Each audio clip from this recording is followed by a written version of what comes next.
ডাঙৰ সপোন দেখিছে। কেইদিনমান আগত মাত্ৰ এডিআৰই পৰীক্ষা হৈ গৈছিল। ৰিজাল্ট দিব ফেব্ৰুৱাৰীৰ শেষ সপ্তাহত নহলে মাৰ্চৰ প্ৰথম সপ্তাহত। শিক্ষক নিযুক্তিৰ প্ৰক্ৰিয়া চলি আছে। ৫,৫০০ শিক্ষক নিযুক্তিৰ প্ৰক্ৰিয়া চলি আছে। কিন্তু মই থমকি ৰোৱা নাই। ৫,৫০০ নিযুক্তিৰ প্ৰক্ৰিয়া চলি থকাৰ সময়তে নতুনকৈ আকৌ ৪,৫০০ পদৰ আমি বিজ্ঞাপন দিলো। এটা এডিআৰই পৰীক্ষাৰ ফলাফল দিম আৰু লগে লগে নতুন পদৰো আমি বিজ্ঞাপন মুকলি কৰি দিম। আশা স্তব্ধ হ'ব নোৱাৰে।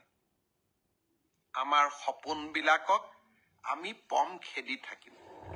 আৰু যিসকলে চৰকাৰী কৰ্মসংস্থাপন নাপাব তেওঁলোকৰ কাৰণে মুখ্যমন্ত্ৰীৰ আত্মনিৰ্ভৰ অসম, ছেমি কণ্ডাক্টৰৰ দৰে অজস্ৰ উদ্যোগ আমি সকলোৰে বাবে এখন সপোনৰ অসম ভূমি আমি নিৰ্মাণ কৰিম। নতুন বছৰৰ আৰম্ভণিতে অলপ আশাৰ কথা কৈছো। অসমৰ